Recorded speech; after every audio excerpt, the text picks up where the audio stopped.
You know that feeling. Your chest gets tight, your thoughts start racing. You replay the conversation for hours, even after you won the argument. That reaction is real. You are not too sensitive. It is not in your head. That is what happens when you deal with a toxic person. Here is what most people never realize. The people who handle this well are not naturally calm. They are not thick-skinned by birth. They built specific habits, and you can learn them too. Today, I am breaking down the 7 things psychologically sharp people do differently when they face toxic behavior. Most people think the fix is to argue harder, explain yourself more clearly, bring better evidence, finally make the other person understand. But the people who actually come out of these situations, okay, they almost never argue at all. Dr. Ramani Durvasula, a psychologist who has spent decades studying narcissistic and manipulative behavior, points out something important. Trying to reason with someone who is not acting in good faith does not calm the fight down. It feeds it, like pouring gas on a small flame. So here are the 7 things they do differently. Real quick before we start, if you enjoy content like this, go ahead and drop a like and subscribe. It takes 2 seconds, but it means a lot for the channel. Let's jump in. They name the pattern, not the person picture. Someone makes a backhanded comment in front of your friends. Your first thought is, wow, they are just a toxic person.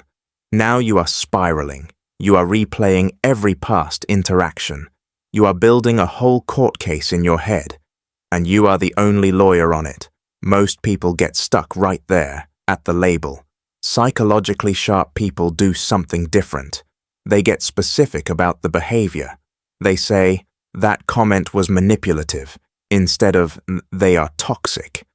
This small shift matters more than it seems. Psychologists call this the fundamental attribution error, which is a fancy way of saying we judge someone's character instead of their action. When your brain hears bad person, it treats that like a threat to your survival, not a problem you can solve. It slams the door on clear thinking, but when you name the behavior instead of the person, you keep the thinking part of your brain online. Think of it like a smoke alarm. A label sets off the full alarm system. Naming the behavior just points you straight to where the smoke is coming from. You cannot out-argue a character judgment, but you can calmly respond to a specific behavior every single time. They stop explaining themselves. You have been there, explaining, for the 3rd time, why you left the group chat, why you could not make it, why you feel the way you feel, and somehow, the more you explain, the more your own words get twisted and used against you. Most people think more explanation means more understanding, but with a toxic person, that is not how it works. Every explanation you hand over becomes another piece of evidence in a case being built against you. It is like handing your opponent more ammunition and hoping they will stop shooting.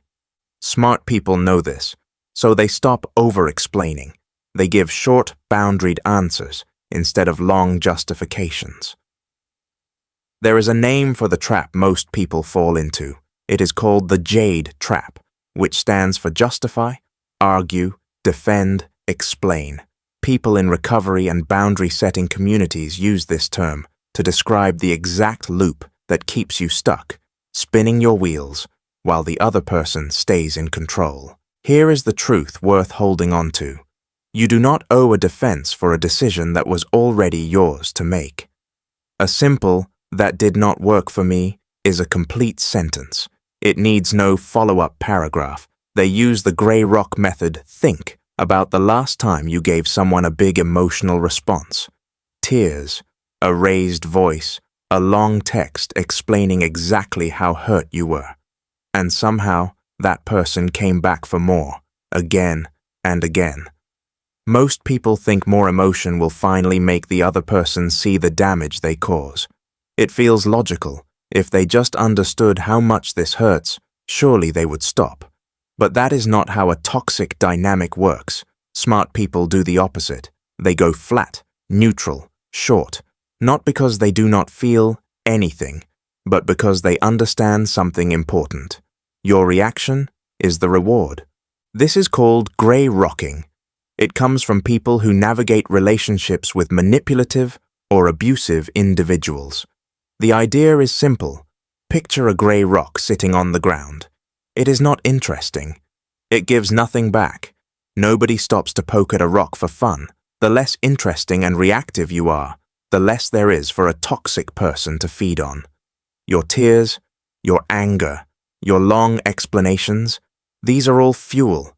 Take the fuel away, and the fire has nothing left to burn. Boring is not weakness. Boring is a wall they cannot climb. They separate intent from impact. You have probably spent hours picking apart someone's motives. Did they mean it? Were they having a bad day? Is there some deeper reason behind what they said? Meanwhile, the hurt just sits there, untouched, like a dish nobody washed. Most people get stuck chasing intent.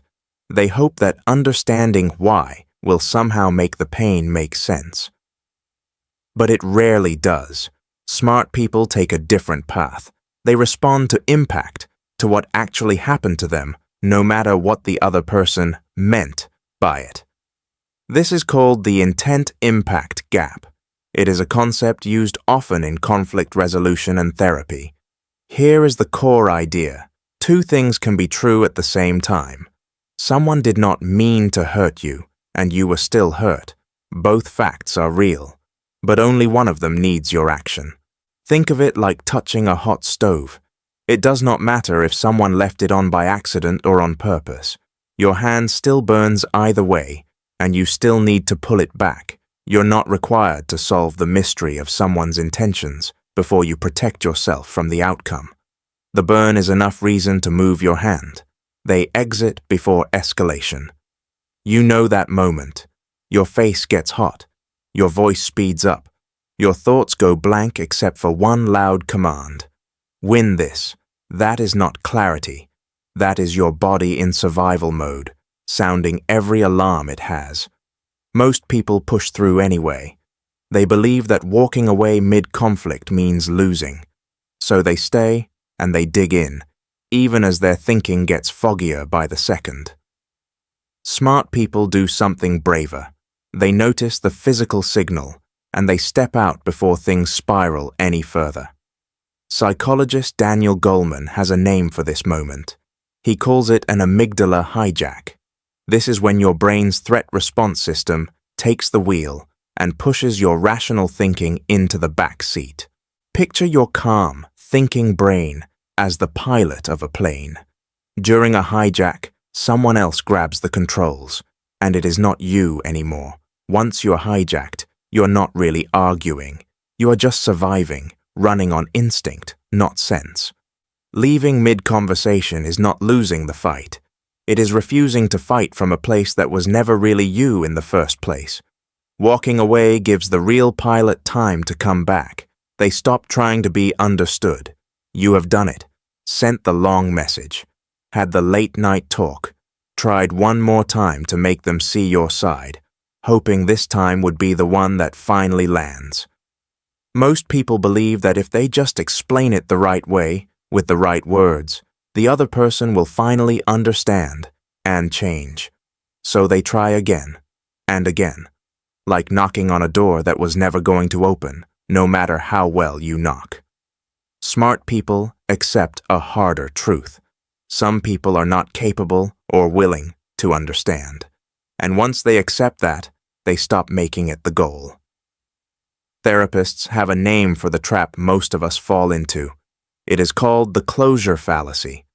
This is the belief that peace has to come from the other person finally understanding you, rather than from your own decision to stop waiting for it.